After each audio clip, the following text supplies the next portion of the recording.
If you can't block, if you can't tackle, sooner or later, you're going to be replaced. That's not a maybe.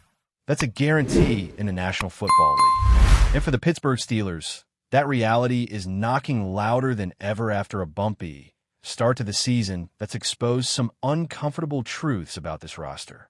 The first few weeks have been a mix of inconsistency, unforced errors, and hard lessons, especially on the defensive side of the ball. And now, it looks like change is finally coming. Not just the kind you talk about in press conferences, but the kind you see when the lineups hit the field. As you're watching this, there's a good chance the team is already adjusting to new roles, new responsibilities, and maybe even new expectations. The shift is happening. Some of those moves have already started, with Cole Holcomb stepping into a much more significant role at linebacker. And make no mistake, that's not just about rewarding effort. It's about correcting a mistake. Peyton Wilson might have been the exciting option, the athletic freak, the potential future star. But the NFL doesn't run on potential. It runs on production. And so far, Wilson just hasn't delivered on the foundational part of his job, stopping the run. Let's back up for a second. Coming into the season, it made a lot of sense for the Steelers to experiment with Wilson as a true three-down linebacker. He's got elite speed, he's shown flashes in coverage, and he has that modern skill set everyone's chasing. But all of that assumes you can handle the basics first. Wilson hasn't been able to do that consistently. Too often he's taken the scenic route to the football, circling around blocks, hesitating in space, or just flat out missing his assignment. That's not just an issue of technique. That's an issue of readiness. And in this league, if you're not ready, you sit. So, enter Cole Holcomb. And the timing of this shift couldn't be more telling. The Steelers are heading into what feels like a pivot point of the season. A real fork in the road moment. You're staring down a quality opponent in an international game, with a bye week looming and a stretch of divisional matchups on the horizon. You don't wait until week 8 to figure things out. You fix it now. That's why Holcomb isn't just rotating in anymore. He's taking over. Against New England, he logged 37 defensive snaps to Wilson's 35. Not a huge gap, but enough to signal a changing of the guard. And when you look at the tape, it's obvious why. Holcomb brought a physical edge. He tackled downhill. He forced a fumble on a heads-up play from behind, a veteran move that shows you he's not just flying around out there. He knows what he's doing. He's processing. He's reacting. He's finishing. This isn't to say Wilson didn't do anything. He had 5 solo tackles and a couple of assists. But numbers don't always tell the story. It's where those tackles happen that matters. Wilson's coming in late, chasing plays, cleaning up after the fact. That might look good in the stat sheet, but it doesn't move the needle when you're trying to get off the field on third down. This defense doesn't need more speed. It needs more control. It needs more accountability. And that's why Holcomb is getting the nod. What's interesting here is how reluctant the coaching staff can sometimes be to make these changes. Mike Tomlin, as respected as he is, has a long history of sticking with guys longer than he probably should. He values stability, maybe even loyalty, and sometimes that means a player has to really lose his spot rather than someone else winning it. But pivotal moments create urgency, and this is one of those moments. Now, when you look at how the Steelers have been built defensively, the emphasis has always been on splash plays. The turnovers, the sacks, the game changers. That's what they want. That's how they want to win. But when the fundamentals start slipping, when you're missing over 30 tackles in 3 games, it doesn't matter how many forced fumbles you create. You can't rely on chaos to bail you out every Sunday. At some point, you have to wrap up. You have to get off blocks. You have to win the line of scrimmage. This is where the conversation gets uncomfortable because it forces you to ask tough questions about what this team really is. Are they the opportunistic defense that can flip a game with a strip sack and a pick six? Or are they the group that gives up long, soul-crushing drives because they can't tackle in space and lose leverage against the run? Right now, it's looking like both. And that kind of identity crisis is not sustainable. The example that really highlights this is Caleb Johnson. He made a rookie mistake, a big one. And just like that, he lost his job. It's that simple. The NFL isn't about patience.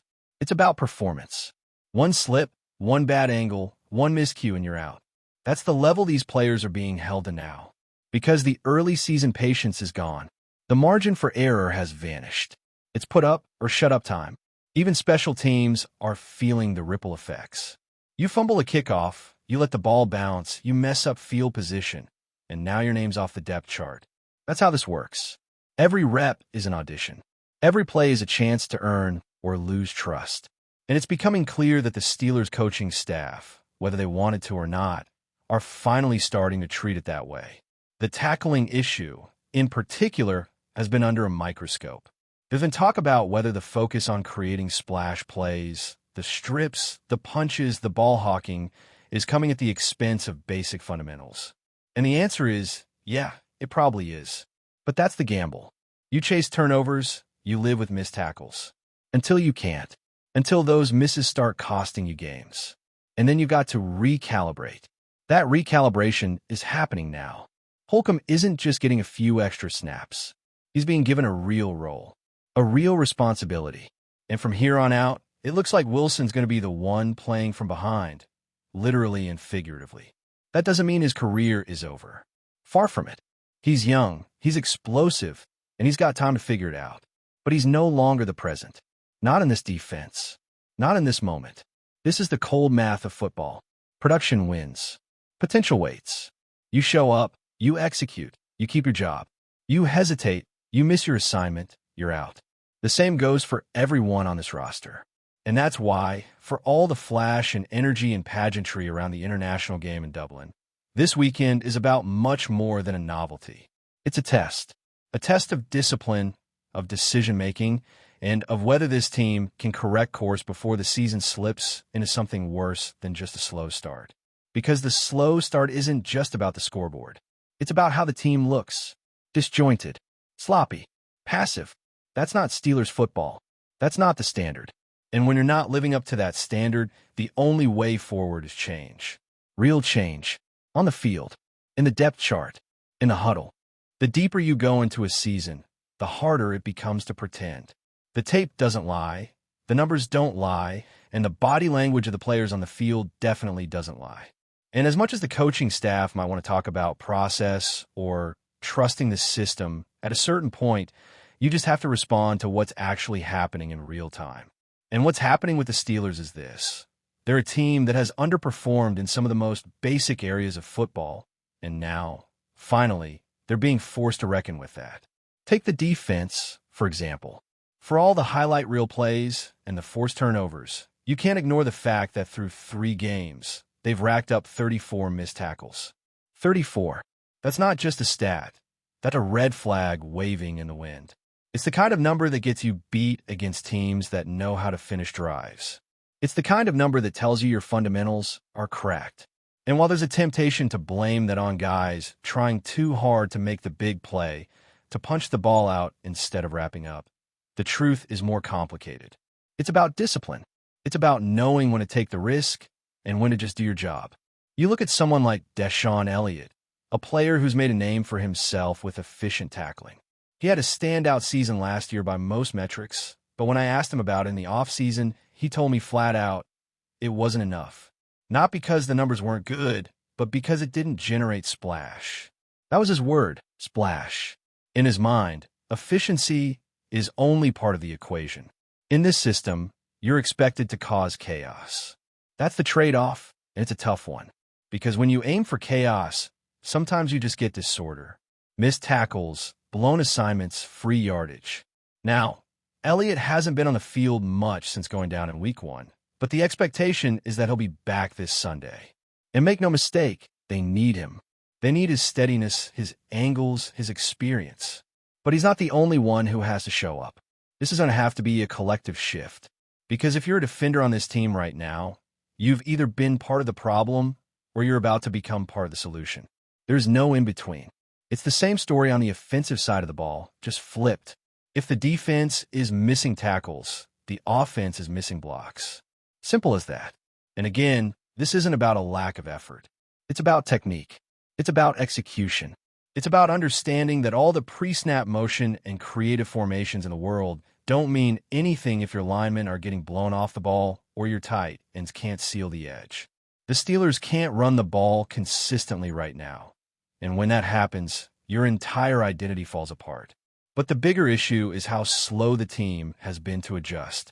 That's where the real frustration is building. Fans can live with growing pains. They can live with a rookie making a mistake. What they can't live with is watching the same mistakes over and over with no sign of accountability. That's why Holcomb getting more snaps matters. It's not just a personnel move, it's a signal that coaches are finally responding to performance, not just reputation or projection. And this brings us to Mike Tomlin. Say what you will about his resume, but he has a pattern. He prefers to wait things out. He believes in the long game. That's earned him plenty of credit over the years, but sometimes it slows down progress. You end up with situations where the writing is on the wall, clear to everyone else, but the change doesn't come until it's absolutely unavoidable. That might work when you're 10-3 and trying to fine-tune your lineup for a playoff run. But when you're 2-1, staring down a potentially season-defining stretch, that kind of patience can cost you. The bye week is looming, and that's always a natural point to reset. But you can't wait until the bye to act like something needs to be fixed. That's the trap. You have to start now. And to their credit, that's what we're starting to see. Guys losing snaps, new players getting their shot, emphasis shifting back to the basics, blocking and tackling. The things that never go out of style in this sport, no matter how many jet sweeps or RPOs you draw up. There's also the emotional side of this. Players feel when the tone starts to change. They know when the leash gets shorter. And for younger guys like Wilson, this is going to be a defining moment. He's had his first real taste of adversity. Now he has to decide what to do with it. Some guys take it emotion and disappear. Others take it as a challenge and come back better. And if we're being fair, Wilson still has every tool you'd want. He's fast. He's long. He's got the frame to hold up. What he doesn't have yet is command. That's what Holcomb has. That's what separates the starter from the backup, even when the talent gap might favor the younger guy. It's a tough pill to swallow when potential doesn't immediately translate. But it's part of the process. This is how players are made in the NFL, not through hype, but through moments like this. And the truth is, Wilson will probably get another shot. It might not be this week, and it might not be next week. But injuries happen. Matchups change. His name will be called again. The question is, what version of him will show up when it is? In the meantime, Holcomb is the guy. And he's not just filling space, he's making impact plays. You need that, especially in games like the one coming up. High visibility, neutral site, big atmosphere. These are the kinds of games that expose weak links and elevate the prepared. And right now, the Steelers don't have a luxury of hoping guys figure it out mid-game. They need people who already have. That's why this shift matters. It's not about blowing up the roster or panicking after a slow start. It's about finally aligning the depth chart with what the film has been screaming for weeks. But before we dive in, don't forget to subscribe to Steelers Nation Central and hit the like button on this video. Your support helps us keep bringing you the latest updates on the Pittsburgh Steelers. And don't forget to share your thoughts on the news in the comments below. The NFL world is buzzing with speculation after Justin Jefferson's recent comments, which have reportedly sent shockwaves through the Pittsburgh Steelers locker room. Sources close to the team claim that the star wide receiver left teammates and coaches alike visibly frustrated during a recent interview, igniting a firestorm of chatter about his future in the league. Jefferson, known for his precision on the field and charismatic presence off it, made remarks suggesting that some organizations simply wouldn't fit his ambitions or style of play, specifically mentioning that he could never envision himself in a Steelers uniform.